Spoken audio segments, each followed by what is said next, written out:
always say. There are plenty of means through which to do it. The thing is taking that first step. Exactly. And once you get involved, you'll find that you just get exposed to a multitude of causes, activities, and fantastic people that you can start getting involved with. And Rotary being a great example. Obviously, one of the ways we're both involved. Yeah, fantastic. So you're a very busy woman. Not only do you working as a business analyst for Rio Tinto, obviously you have your speaking engagements, your coaching. What would be the advice for someone who is doing, either multiple things or who are starting out, in their career? What kind of advice would you give them? I think the most important thing for me is I'm really big on goal setting, and I'm really big on knowing the why for why I'm doing things. As I said, I do things I'm passionate about. I do them with passionate people, and that and values are kind of the three GPS criteria that kind of program the direction that I go in. So I think the really important thing is to know where it is that you want to end up. It doesn't mean that you have to know the pathway, but having that goal about where you'd like to be, where you can see yourself, and particularly for women, not being afraid to set that up here. You know what I mean? It amazes me continually. Goosebumps as you said that. That's so true. Well, it's scary. I mean, you read the statistics even now, and you look at Harvard Business Review have gone into this in depth, and they'll show jobs where they give it to a sample of men and women, and there are 5 job criteria. And the studies show that men will apply when they believe they meet 2 of the 5 job criteria. Women will wait until they believe they have 4 before they'll put their name in for a job. Wow. Now, we look at the inequity of why we see such a disproportion in senior management, and don't get me wrong, we still have structural impediments that we need to sort out, and we need to create more programs that provide a pipeline of women.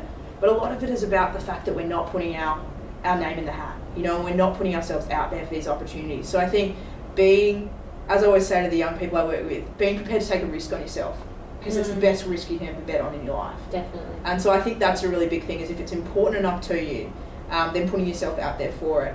I think the other thing I'd say is get great people around you. And I mean this in 2 ways. I'm a huge believer in the line that you're the average of the 5 people you spend the most time around. And so really thinking about, have I got the right people in my life around me that are going to be the supporters, the encouragers, and the people who inspire me on to bigger and better things. But also, if that's not the case, thinking about that, but also thinking about how you can bring those positive influences in. Mentoring being a huge concept. It amazes me with the corporates I work with around Australia, with the school groups, with the universities. When I go into rooms and I'm talking about mentoring, I say, hands up who's got one. Always less than 5% of the room. And yet I sit here as someone who, the biggest contributor to my growth and development as a person and as a leader is without a doubt mentoring. Yeah, I would definitely agree. I think mentoring is very important. And you recently actually wrote a blog about mentoring. So if you wanted to know, I know there are a few people out there who question, how do I get a mentor?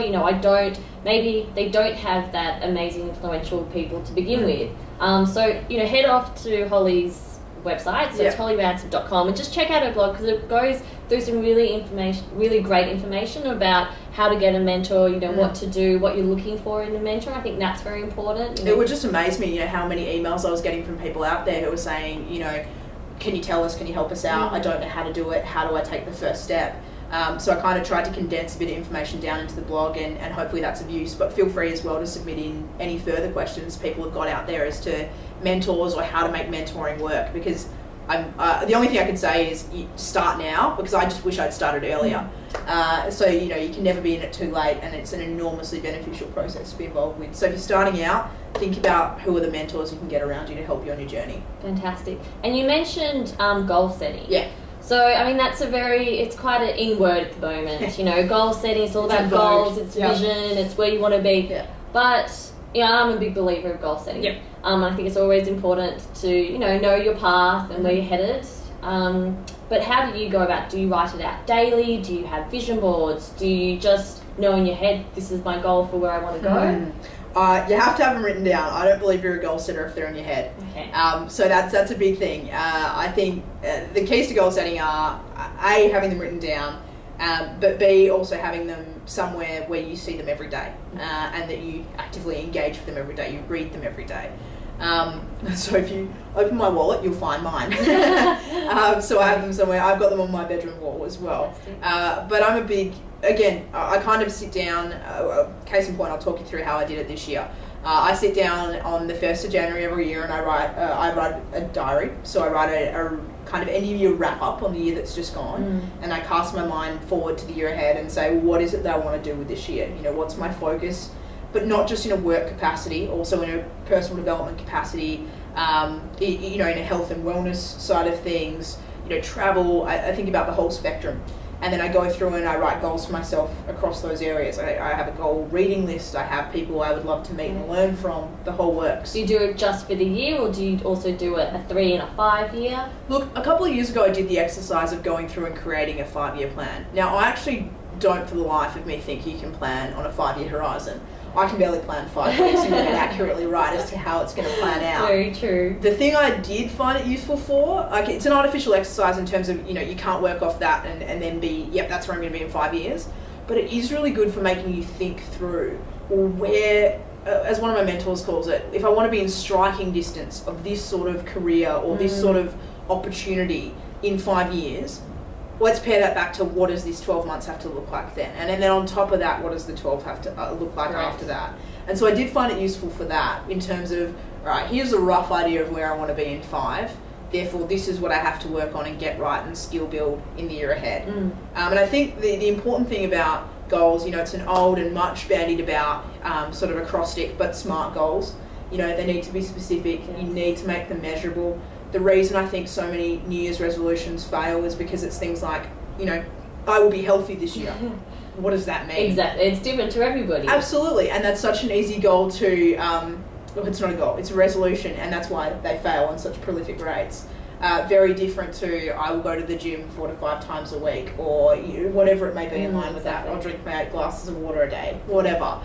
So I think it is about making sure they're measurable, making sure that they're achievable. But I always like stretch goals. For me, women in particular, again, this word and concept of failure is something we have to change our relationship with.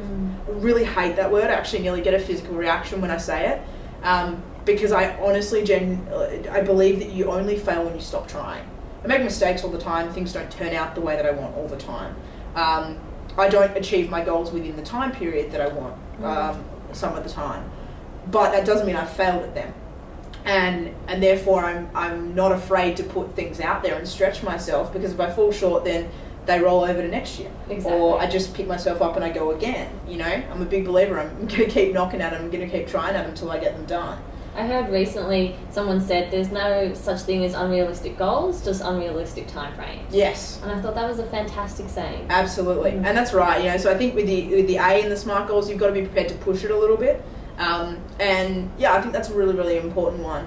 And then making sure as well that, you know, they're relevant to who you are and where you're heading. So again, in line with where you want to be. No point goal setting just randomly in different directions.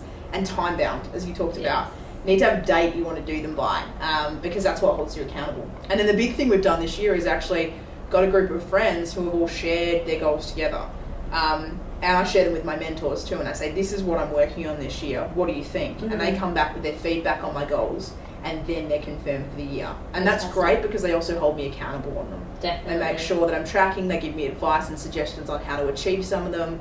It's a really great additional support structure that not too many people use. Yeah, I think that's quite important, just having that accountability, because that's Absolutely. a lot of the time we don't have that. So if you can get, you know, a group of your friends together, It's whether amazing. you know, you check in maybe weekly, every month, every 3 months, every 6 months, whatever works for the team. But I think that's a great way to support each other. Absolutely.